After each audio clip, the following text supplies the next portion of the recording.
follow up in general. Some of the CGI for the She-Hulk trailer words has already been updated. Thanks, sweet baby Jesus. I checked it out last night. It's subtle detail changes, but it makes a big difference. It's like the lighting mostly and the detail on her face and in her hair. It was just real bad. She looked like a smooth cartoon character before, and now honestly, kind of are looks subtle like... changes really going to be enough when you see the whole thing together? I mean, it helps. Or did they just make these subtle changes to the trailer and they're going to end up delaying the show? I don't know. When was this supposed to come out? August? Early August, right? Well, how long? They had to delay Sonic for how long just to fix that? This is a whole television series. It's true. Sonic was like a year. Yeah, calling it now. That's getting delayed. Last week, Rick was wondering aloud if Top Gun Maverick would beat Doctor Strange in the Multiverse of Madness this weekend because he has a huge Marvel bias. It's projected to beat it by over $100 million with a total of $124 million. Well, it is its opening weekend, right? Yeah. And that movie's been out for quite a while now. Yeah. It's Tom Cruise's highest debut ever, though. Well, that's impressive. Also, I think he was just saying like, oh, it's beating everything that's come out after it. It beat like Downton Abbey. Of course it's going to beat Downton Abbey. That is the follow-up. And now it's movie news time. The Bob's Burgers movie did not see the same level of fiscal success that Top Gun did. I'm not going to lie. I did not even know that Bob's Burgers put out a movie. Came out Friday, yeah. Never even heard that it was happening. No, didn't see a single advertisement on Twitter. I was gonna say, where would you see ads? Because you don't Twitch. Watch live television. But yeah, I guess they're not marketing on social platforms. That's true. Which is very strange because I feel like their audience is people who do not have cable for the most part. Probably, yeah. They probably have like Hulu. Yeah, right. You know, stuff like that. We don't have Hulu with ads though. On Hulu. Yeah, that's a good point. But like even being in the Hulu app, like can't they make the background Bob's Burgers and be like, "Hey, movie"? Okay. Why were there no Twitch ads for the Bob's Burgers movie? Yeah, like there's Twitch ads for literally every. Not even a YouTube ad. Bob's Burgers movie took in $15 million this weekend. Can you be surprised? I didn't even know there was a movie. The only reason I'm even mentioning this is because I drafted this and I wanted to make a lot of money. Well. Sorry. Thor Love and Thunder, supposedly 115 minutes. I think that it was like a leak from some random website in a foreign country, but I'm into it. I like movies that are sub 2 hours. We watched that trailer that premiered last Monday. Looks like a good time. If women being powerful doesn't bother you, that is. And I have a feeling there's a significant number of people whom that does bother. So just a thought. Another tie-in, the first trailer for The Gray Man is dropped. It reunites the Russo brothers with Chris Evans, who seems to be playing the villain against Ryan Gosling's hero. Kind of gives me a John Wick sequel vibe. It'll hit select theaters July 15th, and then it'll be on Netflix July 22nd. Did you hear about the Elvis film at the Cannes Film Festival? Have you heard anything about this? I know it exists, but I don't know anything about it. Yeah, it's supposedly got a 12-minute standing ovation. Okay. I was like, even if it's good, 12 minutes? 12 minutes is a little excessive, guys. Hasn't even reviewed that well either. I think it has like a 60 on Metacritic or something like that. I mean, I don't really trust anything like that comes out of Cannes, so it's like... Yeah, it's true. So I found it, I looked it up to see if it was true, and I found an article about the longest standing ovations at Cannes. But yeah, the longest ovation at Cannes was for Pan's Labyrinth. Do you want to guess how long it was? Oh, 25 minutes. 22 minutes. Oh, it was close. Yeah, 22. That's an excessive. Like, is that one of the situations where like everyone's clapping and nobody wants to be the first one to stop? So like everyone's just looking around, standing, clapping for the runtime of a sitcom. Yeah. But yeah, I don't think Elvis deserves 12 minutes. Who's directing that movie? Baz Luhrmann. Okay, that's what I thought. Okay, I mean, we are talking the man who, I believe, directed Moulin Rouge. You're correct. Yeah. Some people are saying it's his best since Moulin Rouge. Now it's release time. Fire Island, a queer romantic comedy take on Pride and Prejudice, hits Hulu Friday, June 3rd. Oh, that sounds like something I will watch. Yeah, because I was like, you're Jane Austen fan. But Yeah. oh yeah, huge. Yeah, like big I'll time. watch. I was thinking about this last night before I fell asleep. You'll probably watch any like Jane Austen I will watch anything. adaptation, Jane and I'll Austen. watch like any adaptation of Homer, like the Odyssey or the Iliad, not like Homer Simpson. Watcher, a horror thriller about a woman that recently moved to Romania with her boyfriend, is being seemingly constantly watched through her window. Opens Friday, June 3rd. The trailer says it much better than the description, and I think you'd be into this. It stars, I think her name is pronounced Micah Monroe from It Follows, which I still have not seen, but the trailer looks really good.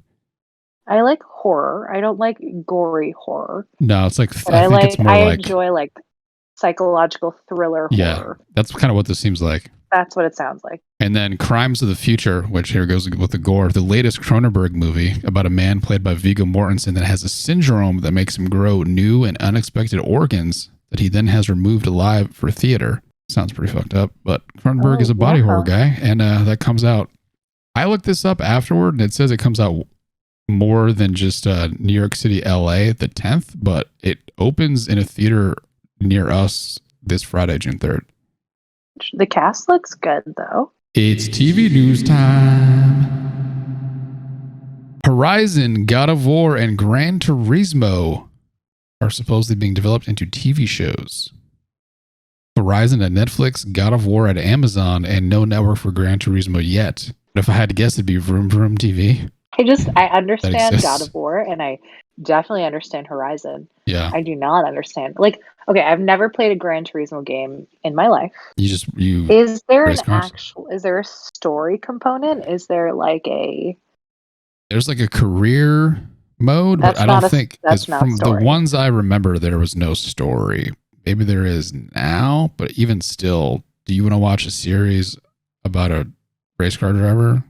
No. Does that sound interesting? To some people, it might. No. I feel like specifically a channel about vrooms. Vroom Vroom, exactly. Yeah. No, but Horizon. Who should play Halo live action? Or not Halo, Aloy.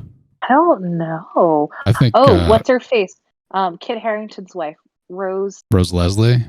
Yes. Yeah, it's actually pretty good. I wrote Erin Kellyman, the girl from Falcon and Winter Soldier.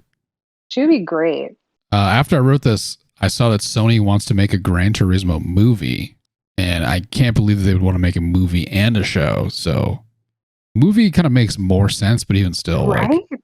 Like Horizon makes total sense because it's an actual cinematic story. So is God of War. Seth Green was going to make a show based on a Bored Ape NFT character that he had. Can we stop trying to make the Bored Ape thing happen? It was stolen through a phishing scam, so production cannot move forward because he doesn't own the rights anymore. I meant to show you the trailer for this because it was literally one of the worst I've ever seen. Like, they forgot to make it funny. Star Wars Celebration has been happening, and the first Andor teaser came out. Not a memorable character. Rogue One, like probably my favorite Star Wars movie ever. But so I didn't recognize who it was about because I'd only seen it the one time. And so that show premieres almost 3 months exactly from today on August 31st. Continuing with Star Wars stuff, The Mandalorian isn't coming back until February 2023. Oh, sad face. Yeah, I kind of figured it was going to premiere this year, but I guess not. I figured in the fall. Yeah. At the latest. You know, I guess including him in Boba Fett was sort of like a holdover. And then Ahsoka is going to be later in 2023. Yeah, I feel like everything's getting delayed until 2023. Star Wars Visions, the anime style Star Wars like anthology series, is also coming back in 2033 in spring, to be slightly more specific. That's just release stuff for this week. Norm Macdonald, Nothing Special, recorded in McDonald's living room as a just in case special, has released on Netflix and is available to stream right now. Pistol, a miniseries about Sex Pistols guitarist Steve Jones, hits Hulu Tuesday the 31st. The Orville New Horizons, Seth MacFarlane's Star Trek-like third series, premieres Thursday on Hulu. This Is Going to Hurt, a comedy about a young OBGYN doctor, and what I think is the best reviewed show of the year so far, premieres on AMC Plus Thursday, June 2nd. I think the episodes for that are going to be weekly. Season 2 of fitness/opportunist comedy, Physical, hits Apple TV Plus this Friday, June 3rd. I think Apple always does one episode per week. The big one of the week, well, personally, my taste, Season 3 of The Boys starts Friday, June 3rd, with 3 episodes that day, and then weekly episodes after that. And then finally, The MTV Movie and TV Awards is Sunday, June 5th. Game news time. First bit of game news. Sony has said that they should be done with PS4 games by 2025. Huh. Yeah, not sure how I feel about this. I feel like they're not going to fully harness the power of the PS5 on first-party stuff until they drop the PS4. But I could be wrong. Or at least stuff that they're supporting both on. Like, Right. Returnal, not a PS4 game. Obviously, that's, like, great.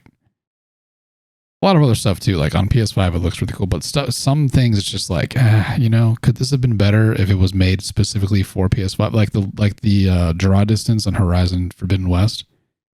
Yeah. Stuff like that. Like, would that be better if it was only a PS5 game? Probably. Part of the decision could be because PS5 is still hard to get. So, as far as I know. Probably. So, who knows? They can't really make, things exclusively for a console that most people don't nobody have. can get. Yeah, exactly. Owners of teams from Overwatch League and whatever Call of Duty's league is called, COD League, I don't know, apparently owe Activision Blizzard somewhere around $400 million in team fees. Yeah, I guess they've been on hold, or they were put on hold for COVID. It's because they don't have any sponsors anymore. Yeah, that's why. That was part of the news story too. Like, they lost their sponsors when all the Activision Blizzard news they had came out. like Toyota, was it Pepsi or Coca-Cola? Coca-Cola? Yeah, Coca-Cola dipped. Yeah, and I don't blame them. They moved everything to YouTube, which... Because they got YouTube money. Yeah, well, that's not everything. They got YouTube money and they lost their audience for the most part. Yeah, they did. And they had a bunch of news scandals that caused them to lose their sponsors too, which were getting less views because no one was watching it on YouTube. Exactly. It's not worth it for them to be their advertisers if no one's going to see the advertising. It was like, it's been bad for Overwatch League and for Call of Duty, but it's murdered.